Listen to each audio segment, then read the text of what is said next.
Hello दोस्तों, नमस्कार। हम लोग देख रहे हैं मैथ का प्रैक्टिस सेशन और आज देखेंगे सेट नंबर 5। यहाँ गलती से 4 आ गया है, यह आपका 5वां सेट चल रहा है। यह जो सीरीज चल रहा है इसके पीछे जो भी क्लासेज हुई है उसकी प्लेलिस्ट का लिंक आपको इस वीडियो के डिस्क्रिप्शन में मिल जाएगा, जहाँ से जाकर के आप पीछे के क्लासेस को देख सकते हैं। बहुत ही इंपॉर्टेंट यह आपका सेशन चल रहा है। सारे नए क्वेश्चंस जो है वो आपको कराए जा रहे हैं। साथ ही साथ आप प्ले स्टोर से मैथ्स वाटिका 2.0 इस एप्लीकेशन को डाउनलोड करके हमारे साथ जो हमारा पेड बैच चल रहा है उसको ज्वाइन कर सकते हैं, जहां पे आपको रेलवे के लिए स्पेशल बैच मिल जाएगा, मास्टर बैच, और साथ ही साथ मैथ के लिए एक और आपका फाउंडेशन बैच है जो कि ब्रह्मास्त्र बैच है। तो यह दोनों बैच बहुत ही इंपॉर्टेंट होगा अगर आप बेसिक से मैथ सीखना चाहते हैं। तो देखिएगा यहाँ पे पहला क्वेश्चन क्या है, 15:12 का डुप्लीकेट अनुपात क्या होगा। देखिए, जब आप प्रैक्टिस सेट करते हैं तो उससे क्या होता है कि आपको आइडिया मिलते रहता है कि किस तरह का क्वेश्चन अभी पूछा जा रहा है और हमें उसे बनाना कैसे है। इसमें क्या होता है कि नया नया क्वेश्चन से आपका जो है वह सामना होते रहता है, नए नए टर्म से, नए नए शब्द से जो है मुलाकात होते रहता है। तो इससे क्या होता है कि जब आप एग्जाम में बैठते हैं, जब आप मॉक लगाते हैं, टेस्ट देते हैं, उस समय जो है कोई भी चीज़ आपको नया नहीं लगता है। और जब आपको नया नहीं लगता है तो वहाँ पे आप क्या कर पाते हैं, जल्दी से आप क्वेश्चन को सोल्व कर पाते हैं, कम समय में जो है अपना आंसर निकाल पाते हैं। लेकिन जैसे ही आप एग्जाम में बैठोगे और कोई ऐसा क्वेश्चन आपको दिखेगा जो बिल्कुल नया है, जिससे आपका पहले पहले मुलाकात नहीं हुआ है, तो वहाँ पे आपको सोचने में भी थोड़ा वक्त लग जाएगा और वहाँ पे गलती होने के भी चांसेस बढ़ जाते हैं। तो इसी वजह से यह जो सेशन आपका चल रहा है वो बहुत ज़्यादा इंपॉर्टेंट हो जाता है। तो आइए शुरुआत करते हैं आज के सेशन की। बोला है 15:12 का डुप्लीकेट अनुपात क्या होगा। डुप्लीकेट अनुपात जब भी पूछे तो आपको बस इसका स्क्वायर कर देना है। तो 15 का स्क्वायर 225 और 12 का स्क्वायर 144। विकल्प सी हमारे क्वेश्चन का सही आंसर हो जाएगा। अगर हम आपसे कहे कोई नंबर लेकर के कि 7 और 11 का आप बताइए कि डुप्लीकेट रेशियो क्या होगा, तो स्क्वायर कर दीजिए इसका। 7 का स्क्वायर 49, 11 का स्क्वायर 121। तो यह तो आपका डुप्लीकेट हो गया। अगर सब डुप्लीकेट बोला जाए तो हम इसका वर्गमूल कर देंगे। 49 का वर्गमूल क्या हो जाएगा, 7, और 121 का वर्गमूल कितना हो जाएगा, 11 हो जाएगा। डुप्लीकेट बोले हम स्क्वायर करके रेशियो निकाल देंगे, और अगर सब डुप्लीकेट बोले, जैसे यहाँ देखिए, यहाँ पे 2 रेशियो दे रखा है, बोला इसका सब डुप्लीकेट अनुपात बताइए, हम यहाँ वर्गमूल कर लेंगे। तो 225 का वर्गमूल बताइए क्या होगा, 12, और 225 का वर्गमूल क्या होगा, 15, और 144 का वर्गमूल होगा 12। 15:12 विकल्प ए आपके क्वेश्चन का सही आंसर होगा। जब सब डुप्लीकेट अनुपात निकालना पड़े, जो नंबर आपको मिलेगा उसका हमें वर्गमूल कर देना है, और अगर डुप्लीकेट अनुपात निकालना होगा तो हम क्या करेंगे, उसका स्क्वायर कर देंगे। आगे बढ़िए, अगला सवाल देखिए। यहाँ पे जो है हमें बताना है इन नंबर का, इन रेशियो का यौगिक अनुपात। यौगिक अनुपात को ही हम लोग क्या बोलते हैं, यौगिक अनुपात को ही हम लोग बोलते हैं कंपाउंड रेशियो। तो कंपाउंड रेशियो जब भी निकालना होगा, यौगिक अनुपात जब भी निकालना होगा, तो हमें क्या करना है कि जितना भी रेशियो है ना, उसके पहले पद का गुना आप एक साथ करिए। जैसे यहाँ देखिए, पहला रेशियो है 1:2। इसका पहला पद क्या है, इसका पहला पद है आपका 1, ठीक है। दूसरा रेशियो 3:10 है, इसका पहला पद क्या है, इसका पहला पद है 3। तीसरा रेशियो क्या है आपका 10:21, इसका पहला पद क्या है 10। यानी सभी रेशियो के पहले पदों का गुना एक साथ, अनुपात सभी रेशियो के दूसरे पद का गुना एक साथ। तो इस रेशियो का, इस पहले रेशियो का देखिए दूसरा पद क्या है, 2 है। इस रेशियो का दूसरा पद क्या है, 10 है। और लास्ट वाले रेशियो का दूसरा पद क्या है, 21 है। इसका गुना आप एक साथ कर लीजिए। यही क्या कहलाता है, यही कहलाता है यौगिक अनुपात, जिसको हम लोग बोलते हैं कंपाउंड रेशियो। तो जब भी आपको कंपाउंड रेशियो निकालना होगा तो क्या करना है, जितना भी रेशियो दिया जाए उसके पहले पदों का गुना एक साथ, अनुपात उसके अंतिम पदों का गुना एक साथ आपको कर लेना है। अब देखिए यहाँ पे जो भी रेशियो इसके पहले पद का गुना एक साथ हम किए, मतलब 1 × 3 × 10। यहाँ पे फिर दूसरे पद का गुना एक साथ, या आखिरी पद का तो 2 × 10 × 21 एक साथ। अनुपात का मतलब क्या होता है, बट्टा। यानी अगर वैल्यू कटने वाला होगा तो काटेंगे। तो देखिए इधर भी 10 है, इधर भी 10 है, 10 से 10 कैंसिल हो गया। 3 से काटेंगे क्या हो जाएगा, 7 बार में 3 7 21 कट जाएगा। इधर क्या बचा, कुछ नहीं, तो एक एक बच रहा है ना। अनुपात आगे देख लीजिए, इधर क्या है 2 और 7, तो 2 7 कितना हो जाएगा 14। 1:14, यही आपका क्या होगा, इसका यौगिक अनुपात हो जाएगा, यानी कि कंपाउंड रेशियो। इसको हम लोग मिश्र अनुपात भी बोलते हैं। तो चाहे मिश्र अनुपात बोले या यौगिक अनुपात बोले, इसके लिए हम लोग ऐसे ही क्वेश्चन को सोल्व करेंगे। सभी रेशियो के पहले पद का गुणनफल, अनुपात अंतिम पदों का गुणनफल। अगला सवाल देखिए, नंबर 4 बोला है कि इसके कितने गुणज विषम संख्याएं हैं। हमें क्या बताना है, इसके कितने गुणक यहाँ पे है, फैक्टर्स जो है वो आपका क्या होना चाहिए, विषम संख्या है। यहाँ गुणज की जगह गुणक, गुणक हो जाएगा, ठीक है। तो इसके कितने गुणक जो है वो विषम संख्याएं हैं। यहाँ पे आइए क्वेश्चन को हम आपको समझाते हैं। यहाँ जो नंबर आप देख पा रहे हैं 2 का पावर 9 है, गुणा 3 का पावर कितना है, 3 का पावर 5 है, गुणा आगे देख लीजिए 5 का पावर 4 है, और साथ ही साथ 7 का पावर 6 भी है। यही नंबर है। हमें बताना है इसके कितने गुणक विषम संख्याएं हैं। कितने गुणक विषम संख्याएं हैं कहने का मतलब कि इसका जो है हमें ऑड फैक्टर्स बताना है, विषम गुणनखंडों की संख्या बताना है। गुणनखंड मतलब समझते हैं, जैसे हम आपसे कहे कि आप हमें एक बात बताओ कि 36 का गुणनखंड कौन कौन होगा, तो 36 का गुणनखंड होगा जो भी 36 को काटेगा। जैसे 36 को 1 काटेगा, 2 भी, इसके अलावा 3 4 5 नहीं काटेगा, फिर 6 7 8 9, उसके बाद देख लीजिए 9 के बाद 12, फिर 18 और फिर उसके बाद खुद 36। यह सब नंबर है जो कि 36 को काटेगा। तो यह हो गया 36 का सभी गुणनखंड। यह क्या हो गया, 36 का सभी गुणनखंड। लेकिन हम आपसे यह पूछ ले कि 36 का विषम गुणनखंड बताइए, तो देखिए जो विषम है उसमें से छांट लीजिए। 1 हो जाएगा, 3 होगा, 9 होगा, और बस यही तीनों होगा। तो 36 का विषम गुणनखंड कितना हो जाएगा, 3 हो जाएगा। 36 का अगर आपसे सम गुणनखंड पूछा जाए तो सम गुणनखंड देखिए 1 2 3 4 5 6, 6 इसका सम गुणनखंड हो जाएगा।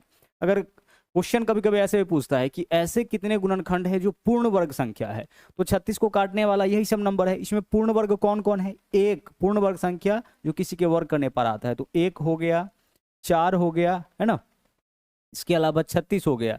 तो 1 4 और 36 और 9 भी, 1 4 9 और 36 ऐसा नंबर है जो पूर्ण वर्ग संख्या है, जो परफेक्ट स्क्वायर नंबर है। परफेक्ट स्क्वायर नंबर किसको बोलते हैं, जो नंबर किसी के स्क्वायर करने पर आता है। तो 36 के वैसे गुणक जो कि पूर्ण वर्ग है उसका संख्या कितना हो जाएगा, 4 हो जाएगा। तो इन चारों तरीके का क्वेश्चन यहाँ पे आपसे पूछा जा सकता है। तो अगर क्वेश्चन आपसे पूछा जाए कि इसके विषम गुणनखंड का संख्या बताइए, तो विषम गुणनखंड का संख्या निकालने के लिए हम क्या करेंगे, बेस से तो वैसे भी कोई मतलब नहीं होता है, और जब विषम गुणनखंड निकालना पड़े तो 2 के बेस और पावर दोनों को छोड़ दीजिए, दोनों को मत लीजिए, और बाकी सभी के पावर में एक जोड़िए। 5 है तो क्या लेंगे हम, 6 लेंगे, 4 है तो क्या लेंगे हम, 5 लेंगे, 6 है तो क्या लेंगे हम, 7 लेंगे, और इसको आपस में गुना कर लीजिए। 6 पंचे 30 सते 210, यही आपका क्या होगा, यही आपका होगा इसके विषम गुणनखंडों की संख्या। वैसा गुणक जो कि विषम होगा, कहने का मतलब इसका जो भी वैल्यू होगा, कोई ना कोई तो वैल्यू होगा। जब इन सभी वैल्यू को आपस में गुना करिएगा, सभी मानों को आपस में गुना करिएगा, तो एक बहुत बड़ा वैल्यू आएगा। वह जो वैल्यू आएगा उसको काटने वाला कुल मिला के 210 ऐसा संख्या होगा जो कि विषम होगा। अच्छा, मान लीजिए इसमें यह पूछा गया होता कि सभी गुणनखंडों का संख्या, सभी गुणनखंड का संख्या पूछता, तो हम क्या क्या करते, बेस को छोड़ देते और सभी के पावर में एक जोड़ते। जैसे 9 है ना, यहाँ 10 लेते, 5 के जगह क्या लेते, 6 लेते, 4 है तो यहाँ 5 लेते, और 6 है तो 7 लेते। इन सबको अगर हम आपस में गुना कर दे तो इससे क्या निकलेगा, सभी गुणनखंडों की संख्या। तो सभी गुणनखंडों की संख्या निकालने के लिए बेस का तो कोई रोल होता नहीं है, बेस बस अभाज्य संख्या में होना चाहिए। तो 2 अभाज्य है, 3 अभाज्य है, 5 अभाज्य है, 7 अभाज्य है, अभाज्य में होना चाहिए, फिर बेस से कोई मतलब नहीं। सभी के पावर में एक एक जोड़कर आपस में गुना, तो 9 और 1 10, 5 और 1 6, 4 और 1 5, 6 और 1 7, इसको आपस में गुना करेंगे, इससे क्या निकलेगा, इससे निकलेगा सभी गुणनखंडों का संख्या। और अगर मान लीजिए कि सम गुणनखंडों का संख्या पूछ दे, ऐसे भी तो पूछ सकता है कि इसके कितने गुणनखंड है जो सम है, तो सम गुणनखंड का संख्या पूछे तो सिर्फ एक छोटा सा काम करना है, 2 का जो पावर है वही लीजिए। 2 का पावर 9 है तो 9 ही रखिए, बाकी जो भी है उन सब के पावर में एक जुड़ेगा। 5 है तो 6 हो जाएगा, 4 है तो 5 हो जाएगा, और 6 है तो क्या होगा, 7 होगा। इसी को आपस में गुना कर लीजिए, इससे निकलेगा सम गुणनखंडों की संख्या। तीनों बात समझ पा रहे होंगे। अगर कुल गुणनखंडों की संख्या निकालना होगा, मतलब इसको काटने वाली कुल कितनी संख्याएं हैं अगर पता करना होगा, तो हम क्या करेंगे, सबके पावर में एक एक जोड़कर आपस में गुना करेंगे। बेस का कोई रोल नहीं, सब का पावर लेंगे और एक एक बढ़ाकर आपस में गुना कर लेंगे। अगर सम गुणनखंडों का संख्या पूछे तो 2 का जो पावर है वही लेना है, लेकिन बाकी सभी के पावर में एक एक जोड़कर आपस में गुना। और अगर विषम गुणनखंडों की संख्या पूछे तो 2 का न तो बेस लेंगे न ही पावर लेंगे, बाकी सभी के पावर में, जैसे 5 है तो 6, 4 है तो 5 और 6 है तो 7, इसको आपस में हम लोग गुना करेंगे। बेस का कोई रोल नहीं होता, बस बेस को देख लेना है कि बेस आपका आभाज्य संख्या में है कि नहीं। इसके जगह मान लीजिए कि कोई नंबर दे देता, जैसे मान इस तरह से अभी देखे थे 36, 36 के विषम गुणनखंडों का संख्या निकालना होगा, तो हम क्या करेंगे, इसको इसी प्रकार से तोड़ेंगे, प्राइम नंबर में तोड़ेंगे। तो 2 से तोड़िए, कितना होगा 18। अभाज्य संख्या में ही इसको तोड़िएगा, मतलब यहाँ जो वैल्यू रहना चाहिए वो कोई ना कोई अभाज्य होना चाहिए, जैसे 2 है, 3 है, 5 है, 7 है, 11, 13 इत्यादि। अब फिर इसको 2 से तोड़ लीजिए, कितना होगा 9। अब यह कितना से टूटेगा, 3 से, तो 3 तिया 9। अगर इसको आप अरेंज करते हैं तो 2 कितनी बार, 2 बार, तो 2 का पावर 2। 3 कितनी बार, 2 बार, तो 3 का पावर 2। आप इस वैल्यू को तोड़ के इस फॉर्म में ले आए हैं, तो अगर इस तरह से संख्या पूछेगा फिर भी हम उसको तोड़ के इस फॉर्म में लाएंगे, और अगर इस फॉर्म में दे रखा है तब तो कोई दिक्कत नहीं है। अब यहां से निकालिए, अगर इसके सभी गुणनखंडों का संख्या निकालना होगा तो हम क्या करेंगे, बेस को तो छोड़ दीजिए, बेस का कोई रोल नहीं है, सबके पावर में 1 जोड़ेंगे, तो 2 और 1 3, और 2 और 1 3, 3 तिया 9, 3 तिया 9 क्या होगा, इसके सभी गुणनखंडों का संख्या। जैसे देख लीजिए 36 को कौन कौन काटेगा, 1 काटेगा, 2 काटेगा, 3 काटेगा, 4 काटेगा, 5 नहीं काटेगा, 6 काटेगा, उसके बाद 9 काटेगा, है ना, 12 काटेगा, 18 और फिर 36, कुल मिला के कितना आ रहा है, 9 आ रहा है। तो सभी गुणनखंडों का संख्या कितना हो जाएगा, 9।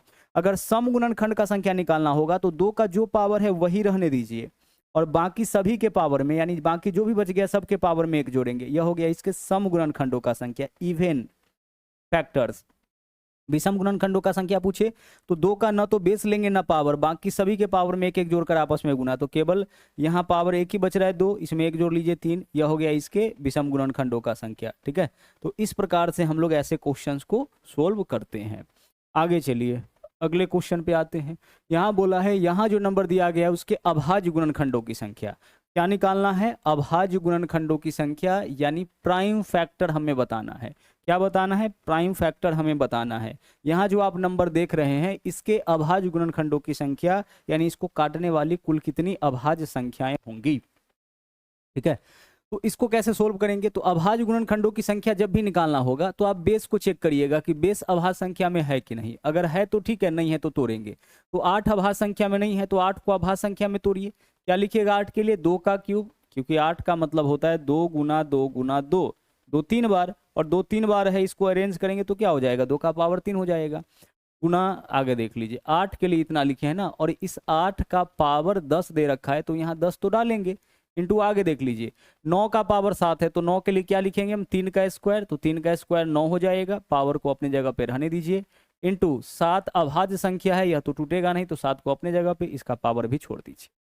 एक बात आपको अच्छे से पता होगा कि पावर के ऊपर पावर ब्रैकेट लगा है तो पावर का आपस में गुना, तो 2 को छोड़ दीजिए और बाकी देखिए यह भी पावर है, यह भी पावर है, दोनों का आपस में गुना करिए, 3 गुने 10 30 हो जाएगा।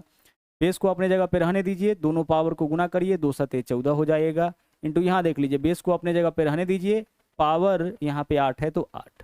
अब हमें क्या बताना है, हमें यहाँ पे बताना है अभाज्य गुणनखंडों की संख्या।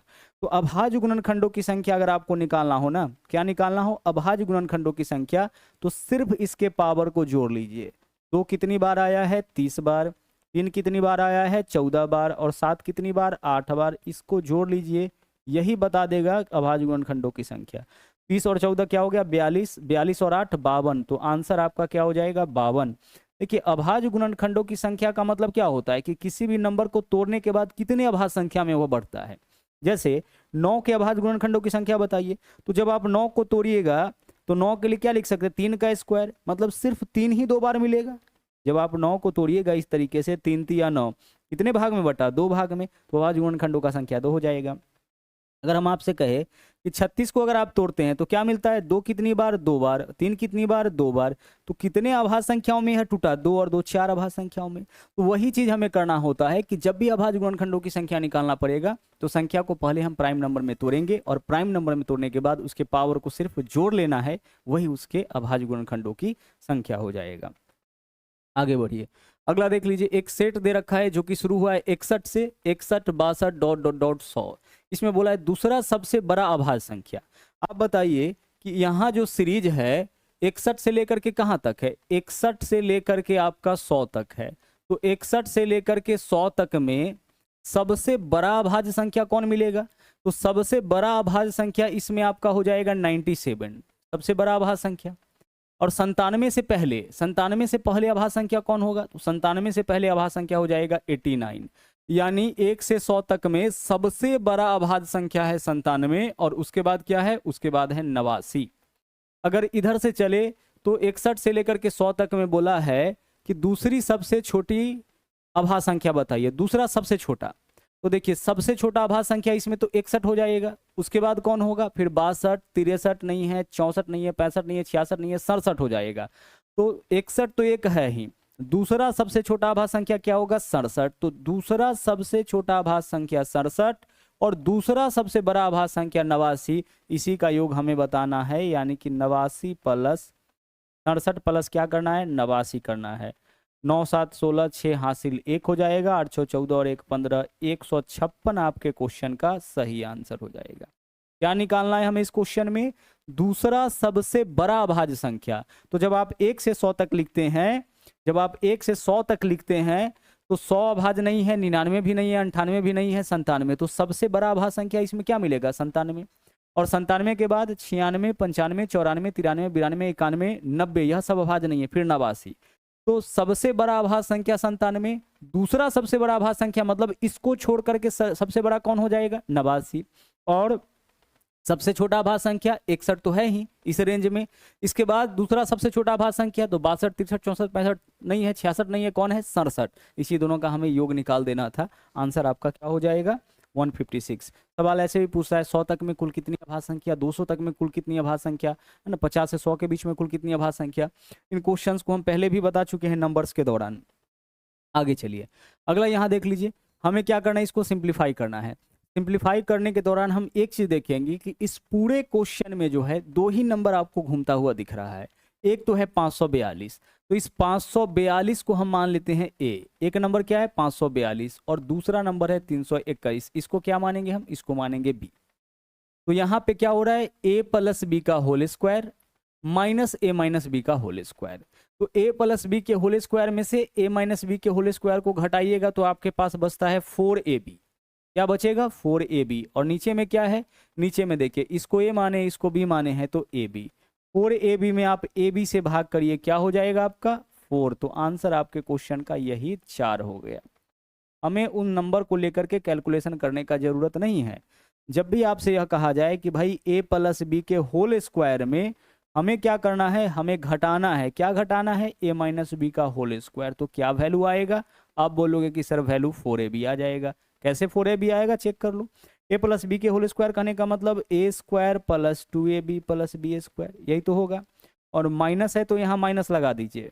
आगे देख लीजिए a माइनस बी का होल स्क्वायर क्या होता है, a square minus 2ab plus B square. आगे अब इधर देख लीजिए, यह सब तो सेम रहेगा, लेकिन इसमें माइनस लगा हुआ है तो सबका चिन्ह बदलेगा। तो ए स्क्वायर प्लस में है, अब ए स्क्वायर माइनस में हो जाएगा।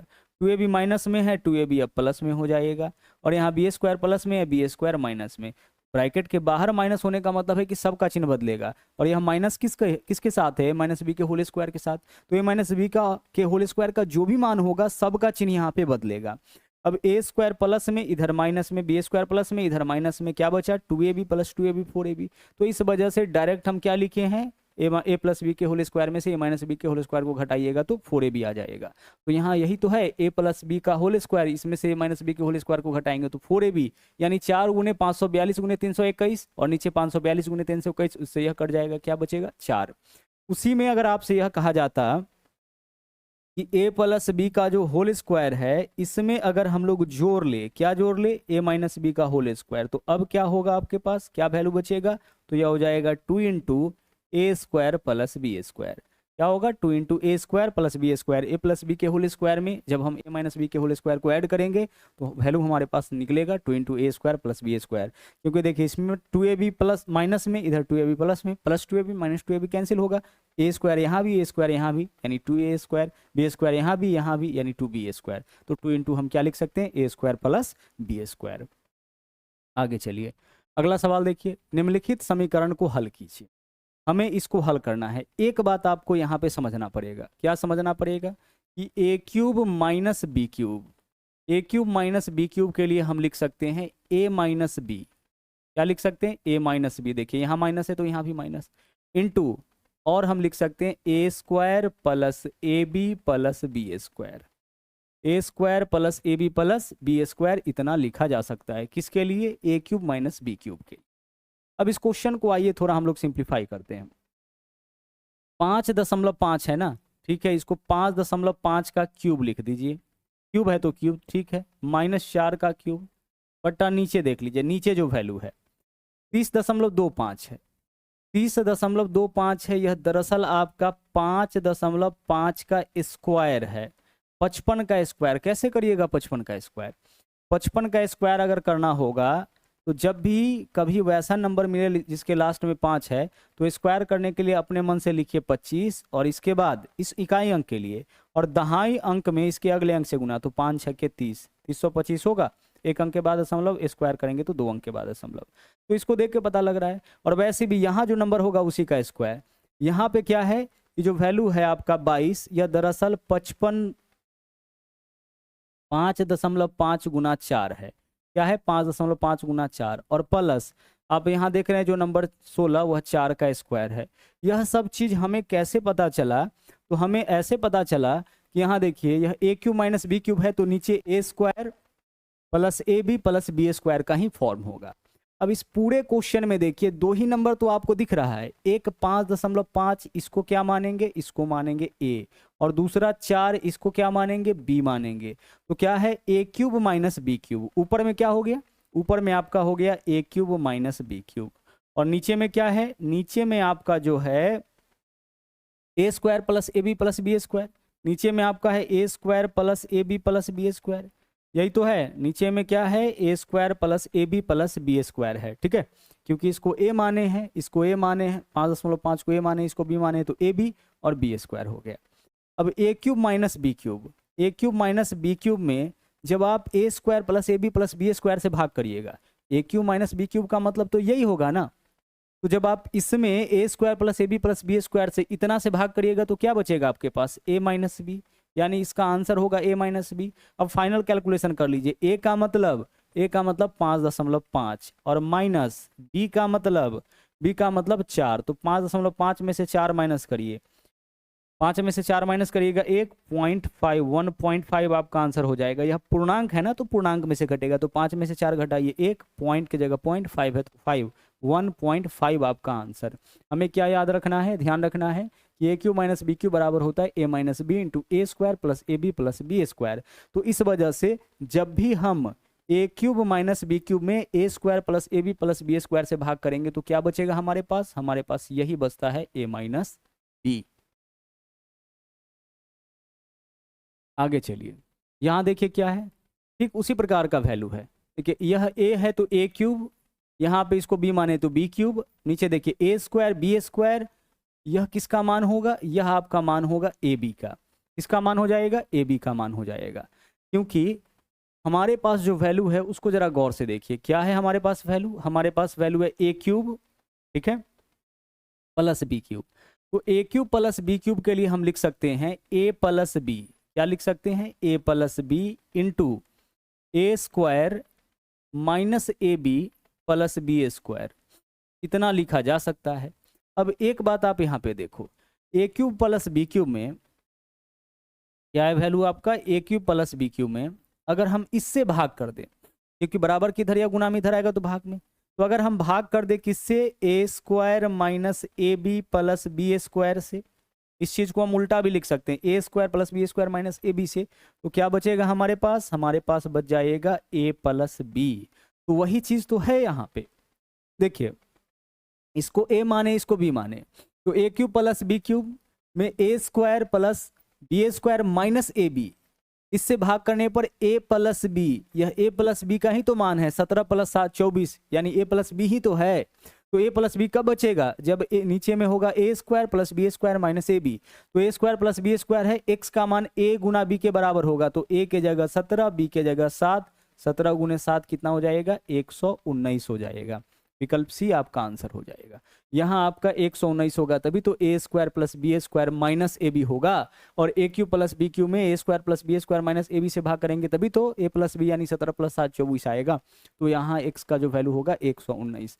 अलग अलग एग्जामों में यह क्वेश्चन आपको जो है वो देखने को मिला है, बहुत इंपॉर्टेंट है, ध्यान रखिएगा। आगे यहाँ चलिए, इस वाले क्वेश्चन में क्या है? 4a प्लस 3b बराबर 2c है। हमें क्या बताना है? 4a cube plus 3b cube plus -2c³ का मान क्या होगा। एक बात देखिए यहाँ पे 4a है, चलिए इसको अपने जगह पे रहने दीजिए, +3b है, इसको भी अपने जगह रहने दीजिए, और ये जो मान आप देख रहे हैं इसको इस तरफ लाएंगे तो क्या होगा, -2c आएगा। तो हम इसको इस तरह से लिख सकते हैं +-2c, और इधर क्या बचेगा हमारे पास, इधर हमारे पास 0 हो जाएगा। अगर इस वैल्यू को जो 2c आप देख पा रहे हैं बराबर के दाईं ओर है, बाईं ओर लाएंगे तो -2c होगा। तो -2c होगा, तो यहाँ पे हम प्लस रहने दिए, यहाँ माइनस अंदर ब्रैकेट में कर दिए, प्लस माइनस यहाँ फिर से माइनस ही हो जाएगा। ऐसा क्यों किए, ऐसा इसलिए किए क्योंकि इसको मान लिए हम a, इसको मान लिए हम b, और c का मान हमारा कंप्लीट -2c है।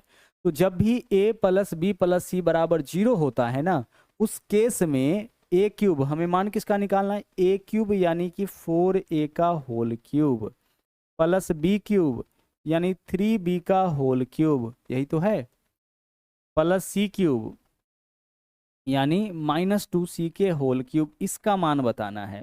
तो इसका मान क्या होगा, देखिए a³ + b³ + c³, इसका मान क्या होगा 3abc के बराबर। तो 3 गुना a का मान कितना है 4a, इंटू b का मान कितना है 3b, इंटू c का मान क्या है -2c। आपस में गुना करिए जो भी नंबर है पहले उसको, तो 3 चौके 12 या 36 दूना 72, माइनस है तो माइनस, -72, देखिए माइनस है तो माइनस लगा दिए, 3 चौके 12 या 36 दूना 72। वेरिएबल देखिए क्या है ए बी सी, तो ए बी सी -72 गुने ए बी सी, हमारा आंसर यही होगा विकल्प ए। ऐसा क्यों किए, तो एक फॉर्मूला बहुत ही इंपॉर्टेंट है जो आगे बहुत काम आएगा आपका, a + b + c बराबर 0। अगर कभी भी a + b + c बराबर 0 है, उस केस में ना a³ + b³ + c³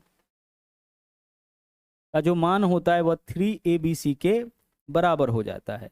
तो यहाँ भी तो वही चीज़ था, a + b + c, इसको a माने, इसको b माने, इसको c माने, तो a + b + c बराबर 0। तो अगर हम इसके क्यूब का मान पूछे कि a³ + b³ + c³ तो क्या होगा 3 गुने abc के बराबर, तो a के जगह इतना, b के जगह इतना, c के जगह इतना, सोल्व किए, मान हमारा आ गया माइनस का इतना। आगे चलिए, बोला है यदि बहुपद x² + 9x + 3k के शून्यकों के वर्गों का योग 21 है तो k का मान क्या होगा। शून्यक का मतलब क्या होता है, यह हमारा क्वाड्रेटिक इक्वेशन है। क्या है, क्वाड्रेटिक इक्वेशन है, यानी कि द्विघात समीकरण है। क्वाड्रेटिक इक्वेशन, क्वाड्रेटिक इक्वेशन किसको बोलते हैं, अगर कोई इक्वेशन ax² + bx + c बराबर 0 के फॉर्म में है तो यह हमारा कहलाता है क्वाड्रेटिक इक्वेशन, द्विघात समीकरण। और कोई भी द्विघात समीकरण का जो सॉल्यूशन होता है, यानी जब आप इसको सोल्व करिएगा तो x का जो 2 वैल्यू आएगा उसी को हम लोग शून्यक बोलते हैं, या फिर सॉल्यूशन बोलते हैं, या फिर मूल बोलते हैं। तो यहाँ पे जब इस इक्वेशन को सोल्व करिएगा तो जो शून्यक आएगा उसमें से एक को हम बोलेंगे अल्फा, दूसरा को हम लोग बोलते हैं बीटा। अल्फा बीटा कुछ नहीं होता है, ऐसा मान होता है जिससे इस इक्वेशन का मान 0 आ जाता है। जैसे x के जगह अल्फा का मान अगर रखिएगा तो 0 आ जाएगा, फिर x के जगह बीटा का मान रखिएगा तो इसका मान 0 आ जाएगा। तो ऐसा मान जिसको यहाँ पे रखने पर इसका मान 0 आ जाता है वही इसका शून्यक कहलाता है। आगे देखिए, तो बोला क्या है कि शून्यकों के वर्गों का योग 21, इसका मतलब कि शून्यक तो अल्फा और बीटा होता है, तो शून्यकों के वर्गों का योग यानी कि α² + β² बराबर कितना इस क्वेश्चन में दे रखा है 21 दे रखा है ना। हमें क्या बताना है, हमें बताना है कि k का मान क्या होगा। अच्छा, α² + β² बराबर 21। एक बात हम सबको अच्छे से पता है कि मूलों का जो योग होता है ना, अल्फा प्लस बीटा जो होता है वह -b/a होता है। क्या होता है, -b/a। अब b क्या होगा, b देख लीजिए क्या होता है। यहाँ जो आप क्वाड्रेटिक इक्वेशन देख रहे हैं इसमें x² के गुना में जो वैल्यू होता है वह a का मान, जो x के गुना में होता है वह b का मान चिन्ह के साथ, और जो कांस्टेंट होता है वह c का मान होता है। तो x² के गुना में कुछ नहीं है तो a का मान 1, b का मान देख लीजिए क्या होगा +9, और c का मान हो जाएगा 3k। तो हमें -b करना है, तो b का मान क्या है, b का मान है आपका +9, तो +9 यहाँ माइनस है तो माइनस, और b का मान जो है उसको रख दीजिए बट्टा a का मान क्या है 1, -9/1 यानी कि -9 आपका किसका वैल्यू हो गया, -9 आपका अल्फा प्लस बीटा का मान हो गया। ठीक है, हमें क्या चाहिए इस क्वेश्चन में, हमें चाहिए k का मान। अच्छा, k का मान निकालना है ना, k का मान निकालना है तो एक चीज और देख लीजिए यहाँ पे, अल्फा इंटू बीटा मूलों का गुणनफल क्या होता है, तो मूलों का गुणनफल होता है c/a। तो सी देख लीजिए क्या है, सी का मान यहाँ पे 3k है और ए का मान 1, तो 3k बट्टा 1 यानी कि 3k आपका हो गया सी का मान, यह आपका सी का मान हो गया। क्लियर। तो हमारे पास अभी देख लीजिए alpha square plus beta square का मान क्वेश्चन में दे रखा है, हम अल्फा प्लस बीटा का मान निकाले, अल्फा इंटू बीटा का मान निकाले, जो बहुत ईजी है।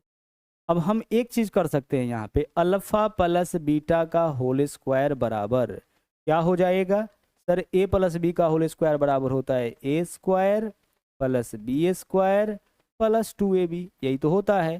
तो अल्फा इंटू बीटा का होल स्क्वायर बराबर क्या होगा, alpha square plus beta square plus 2 alpha into beta. Alpha plus beta का मान कितना है, -9, तो -9 यहाँ रखेंगे, -9 का हम कर लेंगे स्क्वायर, डायरेक्ट कर लेते हैं, प्लस का 81 हो जाएगा बराबर alpha square plus beta square का मान कितना है 21 है, प्लस 2 गुने अल्फा इंटू बीटा का मान क्या है 3k है, तो 3k है तो यह क्या हो जाएगा आपका 3k है यहाँ पे अल्फा इंटू बीटा का मान, तो 3k गुना 2 6k हो जाएगा।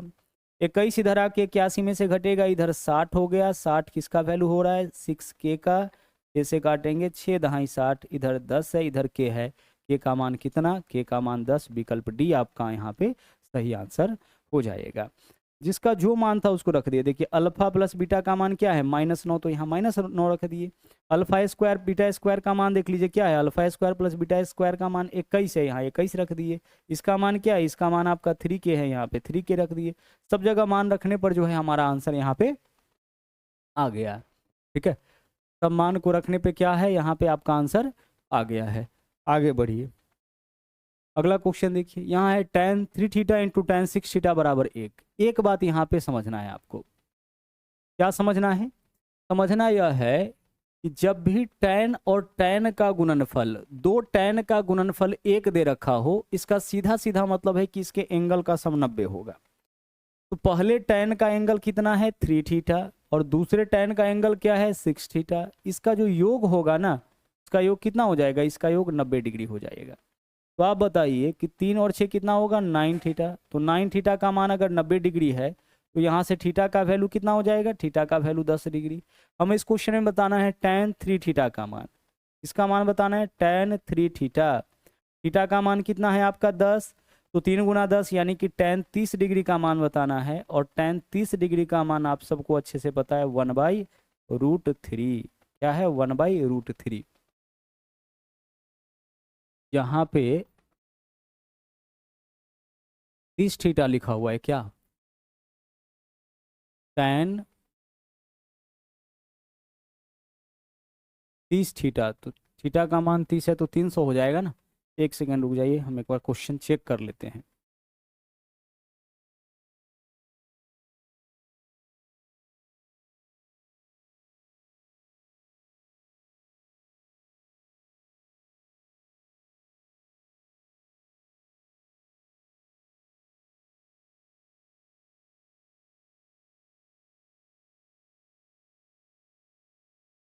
चलिए, तो क्वेश्चन आपका दरअसल यहाँ पे क्या है, tan 30 थीटा का मान क्या होगा, है ना। तो आप बताइए कि tan 30 थीटा का मतलब कितना हो जाएगा, tan थीटा का मान आप क्या निकाले 10, 10 गुने 30 कितना हो जाएगा 300, तो tan 300 डिग्री का मान आपको निकालना है। tan 300 डिग्री का मान कैसे निकले, हम इसको ऐसे लिख सकते हैं, tan 300 डिग्री को कुछ इस प्रकार से लिख सकते हैं, tan 360 डिग्री, 300 है ना, -60 डिग्री लिखा जा सकता है। आप बोलोगे लिख सकते हैं, 300 के लिए 360 में से 60 माइनस करेंगे 300 ही होगा। और 360 का मतलब थीटा में 0 होता है, क्या होता है 0 डिग्री होता है। 360 बोले 0 बोले एक ही बात है। तो यहाँ पे क्या होगा tan 0 - 60 यानी कि -60 डिग्री, तो tan 60 डिग्री हो गया माइनस में। अब tan माइनस थीटा होता है आपका माइनस का tan थीटा, तो माइनस tan 60 डिग्री हो जाएगा। माइनस tan 60 डिग्री कहने का मतलब माइनस को अपने जगह रहने दीजिए, tan 60 का मान होता है √3, यानी -√3 आपके क्वेश्चन का आंसर विकल्प बी हो जाएगा। ठीक है, क्या हो जाएगा, विकल्प बी हो जाएगा। थीटा के जगह हम यहाँ पे देखिए 300 है तो 300 के लिए 360 - 60 लिखेंगे, और 360 का मतलब क्या होता है 0, जहाँ भी 360 मिले वहाँ 0 कर लीजिए, तो 0 में से 60 घटाइएगा -60, और tan माइनस थीटा बराबर होता है -tan थीटा, यहाँ जो माइनस है यहाँ पे आ जाएगा, माइनस tan थीटा होता है, tan 60 का मान √3 माइनस √3 आपके क्वेश्चन का सही आंसर। यहाँ पे जो किया गया है वह क्या है, जब भी tan और tan गुना में रहे, जैसे मान लीजिए कि आपसे अगर हम आप कहे कि tan 30 degree into tan 60 degree का मान बताइए क्या होगा, तो आप बोलोगे कि सर इसका जो मान होगा वह 1 हो जाएगा। क्यों 1 होगा? tan 30 का मान क्या होता है, 1/√3 होता है, और tan 60 का मान क्या होता है, √3 होता है। इन दोनों को गुना करिए, क्या आ रहा है, 1 आ रहा है। तो 1 कब आता है, 1 तब आता है जब tan और tan गुना में रहे और इसके एंगल का सम 90। तो जैसे ही tan गुना tan का मान 1 दे, आप समझ जाइए इसके एंगल का जोड़ 90। तो यहाँ देखिए tan थीटा गुना tan थीटा 1 है, इसका मतलब इसके एंगल को जोड़ने पे 90, तो 3 और 6 9 थीटा का वैल्यू 90, थीटा का मान यहाँ से 10 आ गया। tan 30 थीटा यानी tan 300 डिग्री का मान बताना था, हम यहाँ से निकाल दिए। जो tan के साथ लागू होता है वही cot के साथ। यहाँ देखिए cot और cot गुना में एंगल का सम 90, इसका मतलब कि इसका गुणनफल cot का गुणनफल 1 यानी इसके एंगल का योग 90। तो 3 थीटा और 6 थीटा 9 थीटा का मान 90, तो यहाँ भी थीटा का मान कितना हो जाएगा, 10 डिग्री। थीटा का मान 10 डिग्री, तो हमें क्या बताना है, tan 15 थीटा यानी कि tan 150 डिग्री का मान। तो tan 150 डिग्री का मान बताइए क्या होगा। tan 150 के लिए हम क्या लिख सकते हैं, tan 90 डिग्री प्लस 60 डिग्री, और 90 डिग्री प्लस थीटा क्या होता है, जब भी हम 90 डिग्री की बात करते हैं तो बात होता है सेकेंड क्वाड्रेंट में, और सेकेंड क्वाड्रेंट में 90 प्लस जो होता है वो किस क्वाड्रेंट में होता है, सेकेंड क्वाड्रेंट में। और सेकेंड क्वाड्रेंट में जो है tan आपका नेगेटिव हो जाता है, यानी इसका मान नेगेटिव हो जाएगा। क्या हो जाएगा आपका, यह आपका हो जाएगा tan 90 डिग्री प्लस थीटा कितना हो जाएगा, माइनस tan थीटा यानी माइनस tan 60 डिग्री, और माइनस tan 60 डिग्री का मान एक बार फिर से क्या होगा, माइनस का √3 यानी विकल्प ए आंसर हो जाएगा। जैसे ही हम लोग 90 डिग्री प्लस करते हैं, इसका मतलब सेकेंड क्वाड्रेंट में आ जाते हैं, और सेकेंड क्वाड्रेंट में tan का मान आपका नेगेटिव हो जाता है। क्या होता है, नेगेटिव। तो tan 60 का मान कितना होगा, tan 60 का मान आपका यहाँ पे tan 90 डिग्री प्लस थीटा क्या होता है, तो 90 डिग्री प्लस थीटा यानी सेकेंड क्वाड्रेंट में tan नेगेटिव, तो यहाँ नेगेटिव हो जाएगा tan थीटा, tan 60 का मान √3 माइनस का √3 हो गया। क्वाड्रेंट इसके लिए थोड़ा समझना जरूरी होता है, 1 मिनट में इस बात को समझिए। जैसे यह आपका हो गया फर्स्ट क्वाड्रेंट, ठीक है, यह आपका सेकेंड क्वाड्रेंट हो गया, यह आपका थर्ड हो गया, और यह वाला आपका फोर्थ क्वाड्रेंट हो गया, ठीक है। पहला क्वाड्रेंट में ऑल पॉजिटिव, यानी जो भी त्रिकोणमितीय अनुपात है ना, साइन है, कॉस है, टैन है, कॉट है, सब पॉजिटिव रहता है। यानी पहला क्वाड्रेंट कहाँ से कहाँ तक होता है, 0 बोले या फिर 360 बोले, दोनों एक ही चीज़ है, तभी तो 0 बराबर 360 किए थे। तो पहला जो क्वाड्रेंट है वो 0 से 90 तक, तो 0 से 90 तक किसी भी ट्रिग्नोमेट्रिकल रेशियो का मान निकालिएगा, कहने का मतलब 30 60 90 में साइन कॉस टैन कॉट किसी का मान निकालिएगा, सब पॉजिटिव आएगा। सेकेंड क्वाड्रेंट में क्या होता है कि साइन और कॉसिक, साइन अगर पॉजिटिव है तो कॉसिक भी पॉजिटिव होगा, तो साइन और कॉसिक का मान पॉजिटिव होगा। यानी 90 डिग्री प्लस में जो भी आए, कहाँ तक में 180 डिग्री, तो 90 डिग्री प्लस यानी 150 डिग्री में साइन कॉसेक का मान अगर निकालते तो प्लस में आता, लेकिन बाकी जो 4 आपका बचा टैन कॉट सेक कॉसेक वह सब नेगेटिव हो जाएगा। थर्ड क्वाड्रेंट जो है वो आपका 90 से कहाँ तक है 180, और थर्ड जो है 180 से 270, तो थर्ड क्वाड्रेंट में टैन और कॉट जो होता है वह आपका पॉजिटिव हो जाता है, और बाकी जो भी रेशियो आप देख रहे हैं त्रिकोणमितीय अनुपात वह नेगेटिव। और फोर्थ क्वाड्रेंट में आपका जो बच गया, क्या बचा है, कॉस और सेक, यह आपका पॉजिटिव होता है, बाकी सभी आपका क्या रहता है, नेगेटिव। तो जैसे ही 90 प्लस की बात किए तो हम सेकंड में आ गए, सेकंड में साइन कोसेक का मान पॉजिटिव होगा, यानी यह जो होगा वह क्या होगा, नेगेटिव रह जाएगा। और tan 90 डिग्री थीटा होता है tan थीटा, सॉरी एक सेकंड रुक जाइएगा, 90 डिग्री के रेस्पेक्ट में थीटा इंटरचेंज भी करता है, तो 90 डिग्री है ना, तो tan के बदले क्या हो जाएगा कॉट, और थीटा के जगह 60, कॉट 60 का मान क्या होगा, कॉट 60 का मान हो जाएगा 1/√3, और माइनस है तो माइनस यहाँ लगा दीजिए, -1/√3 विकल्प सी आपका आंसर होगा। 90 डिग्री के रिस्पेक्ट में थीटा इंटरचेंज भी करता है, ठीक है। 90 डिग्री अगर लगा रहे, 90 प्लस रहे या 90 माइनस रहे, tan है तो कॉट हो जाएगा, साइन है तो कॉस हो जाएगा, सेक है तो कॉसेक हो जाएगा, यह सब आपका चेंज भी होता है, तो इसको थोड़ा सुधार लीजिएगा। आगे चलिए, अगला देख लीजिए क्या है यहाँ पे, cot a plus B into cot a minus B का मान 1 है। तो देखिए कॉट गुने कॉट 1 है, इसका मतलब कि इसके एंगल का योग 90 होगा। तो एंगल 1 का पहले कॉट का क्या है, a प्लस बी है, और दूसरे कॉट का एंगल क्या है, a माइनस बी है। इन दोनों का योग कितना हो जाएगा, इन दोनों का योग 90 डिग्री हो जाएगा। सोल्व करिए तो जरा सा इसको, -b + b कैंसिल, 2a का मान कितना होगा, 2a का मान 90 डिग्री, तो यहाँ से a का मान क्या होगा, a का मान आपका 45 डिग्री हो जाएगा। ठीक है, आगे हमें क्या बताना है, हमें यहाँ पे अच्छा 2a का मान आपका 90 डिग्री है, यहीं से काम चल जाएगा। हमें क्या बताना है, हमें बताना है कॉट 2a/3 का मान, इसका मान बताना है कॉट 2a/3 का मान क्या होगा। तो कॉट देख लीजिए, 2a का मान बताइए कितना, 2a का मान 90, 90/30 यानी कि 90/3 यानी कि 30, तो कॉट 30 का मान बताना है, और कॉट 30 का मान क्या होगा, 1/√3 हो जाएगा। ओफो, कितना हो जाएगा ये आपका, √3 हो जाएगा।